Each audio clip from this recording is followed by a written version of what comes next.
Okay, it is Luxury Fred, and this, my friends, is the 2018 Mercedes-Benz GLE 350.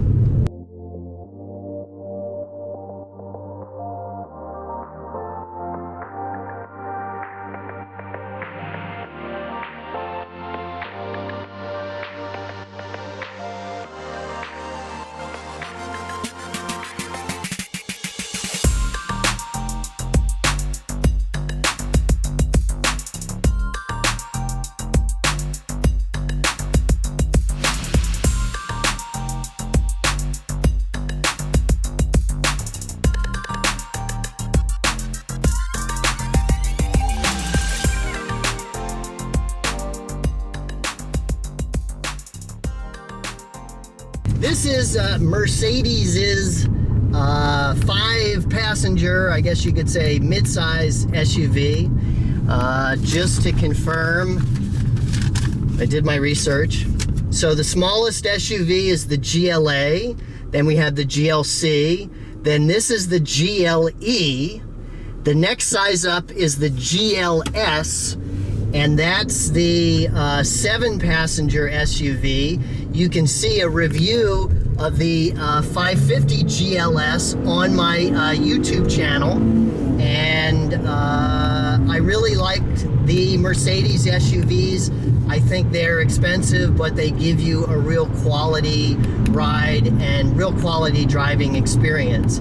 My test is, if you didn't know, if you put me in this car and you took all the badges off and you didn't tell me what kind of car it was, I would know that it's a Mercedes by the way that it feels and the way that it drives. And I think that's the test, or that's a testament to the quality, the build quality, and the, you know, the engineering that go into a Mercedes. And that's why I think that this is worth more than, you know, an Infiniti or a Lexus or even a Cadillac, dare I say, is because of all that automotive technology and the build quality and just the solid driving feel that you get. And that's why you pay, you know, a premium for that. Now, this is a Mercedes that is actually rented from National Car Rental. So I'm a executive member of their Emerald Club, and that allows me to choose to pay the full-size price and choose any car from the lot for paying that price. And I will say that although I like National and they're very easy, because when you're in the Emerald Club you go right to the cars, but I can't recommend them anymore because the past 2 times I have gotten really dirty cars at the LAX location, and they don't seem to care that they're dirty. They don't think that you should expect a nicely cleaned car when you rent it, even if you're paying $100 a day, which is what this SUV costs. So National, especially at LAX, you need to step your game up, because if someone rents a car, especially if they rent a premium or a luxury car, actually any car, it should be clean. Now, it doesn't have to be perfectly detailed and all that kind of stuff, but before this, they rolled out this car that was just out of the car wash, covered in water drops. And obviously, in the LA heat, those water drops were quickly evaporating and then formed water spots all over the car.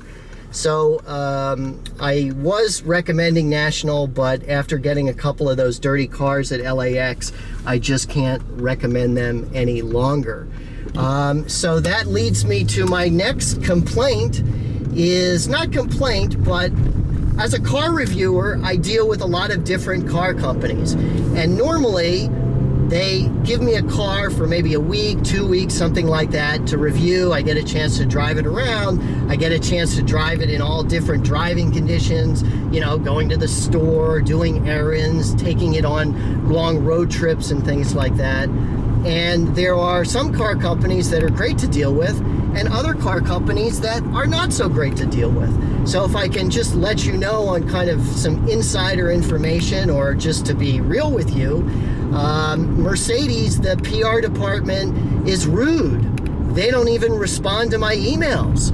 So when I email them and say, hey, I'm Fred Sherman, I review cars for Business Traveler Magazine and YouTube, here's some of my previous reviews, I'd love to review a Mercedes, they don't even have the courtesy to respond to my emails. Now, I email a lot of people and get a lot of rejections, and that's okay. You know, there's a lot of car companies that I email and they, for whatever reason, they're not interested in the coverage, but at least they have the courtesy to respond. Like Aston Martin, I email them frequently and they always respond no. Same thing with Porsche. I've requested to review some Porsches and at least they respond, but they say no. So just letting you know, and Mercedes, your PR people should have the common courtesy to respond to an email, even if it's negative.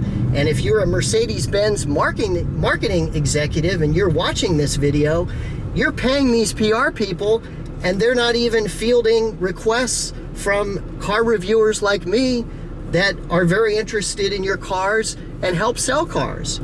And if you're watching this video, a lot of you are watching it because you're considering buying a Mercedes-Benz GLE 350 or a similar SUV.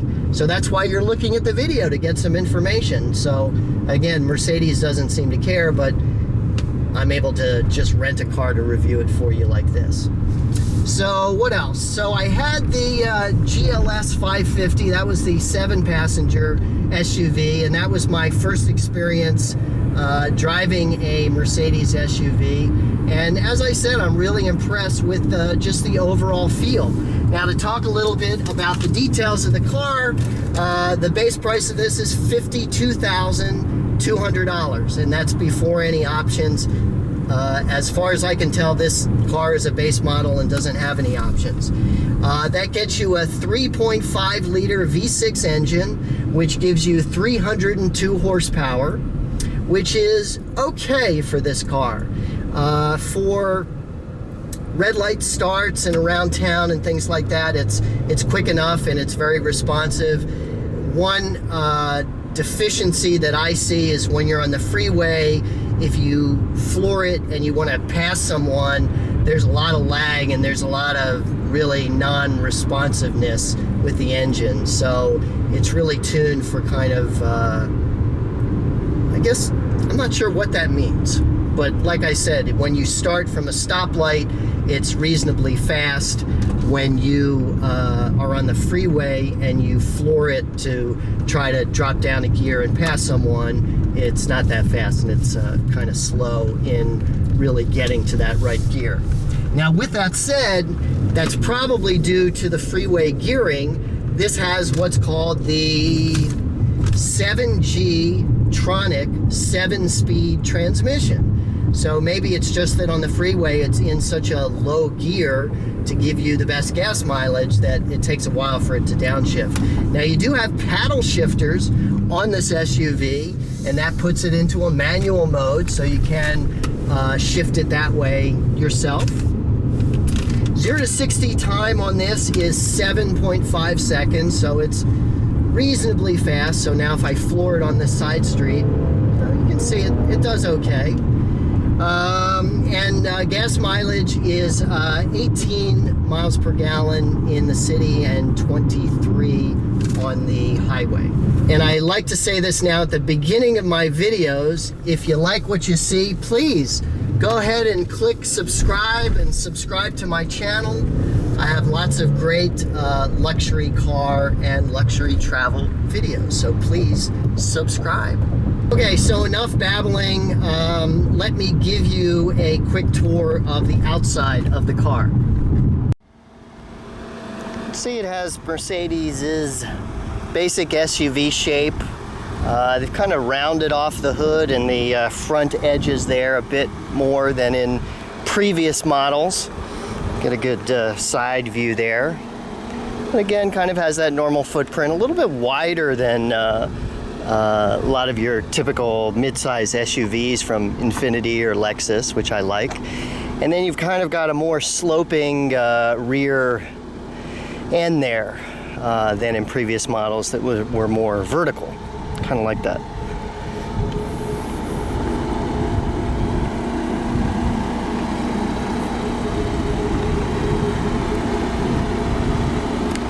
So very nice.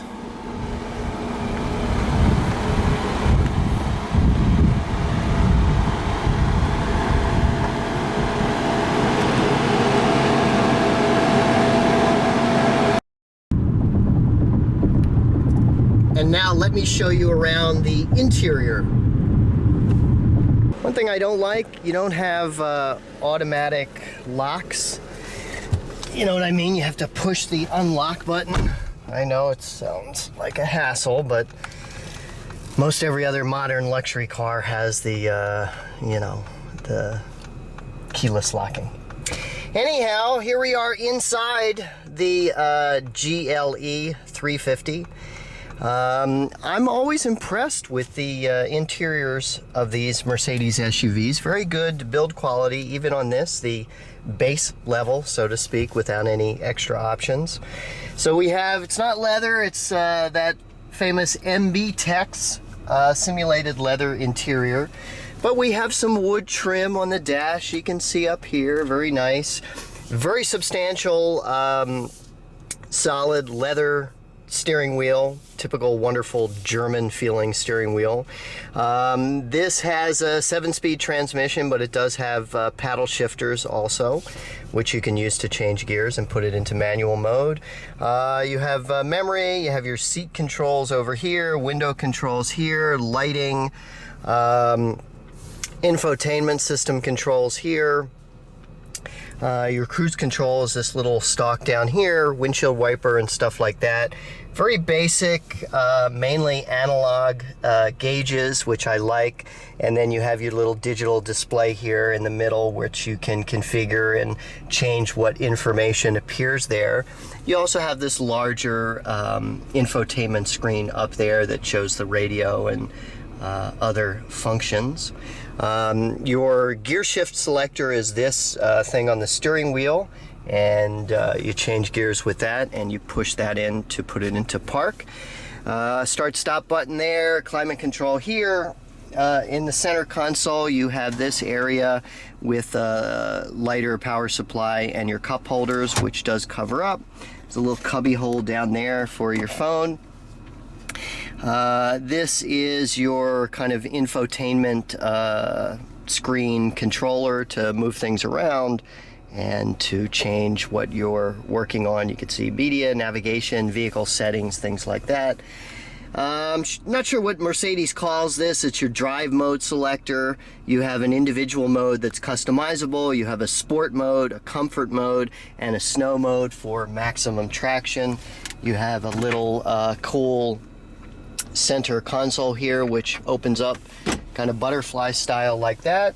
So again, from the driver and front passenger perspective, just a beautiful place to be. You've got a sunroof up here, and you've got additional lighting controls and sunroof controls, and then a little sunglass case up there.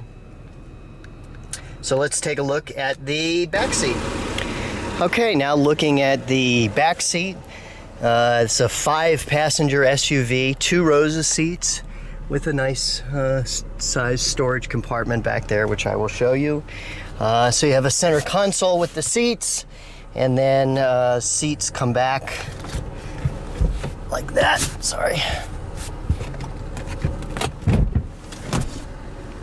Folds down like that. So first, you have to put the headrest down, and then if you flip that up, then your seat comes down. For some reason it's not going kind of all the way down, but maybe that's how it works, Mercedes. If you look on the other side here, again, so you have a kind of a 60-40 split rear seat. Again, you have to put this headrest down before you can put the seat down, which is a bit of a hassle, Mercedes. I just had that Cadillac Escalade, which all this stuff is automated, and then you can put this seat down there, and then you have access to the rear.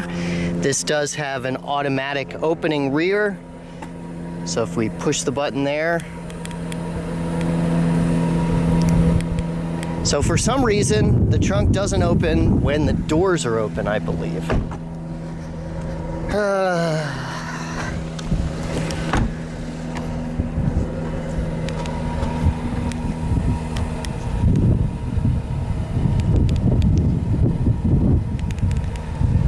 Okay, well, I can't get the rear thing to open. It should be power operated, but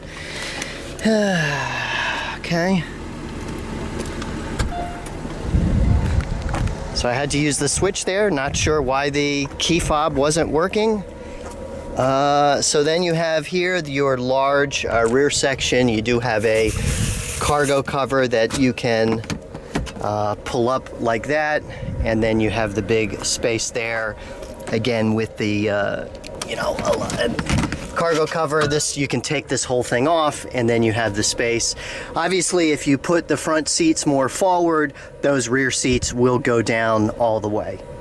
Okay, and then back here you do have a 12-volt outlet in the far back and some tie-down straps.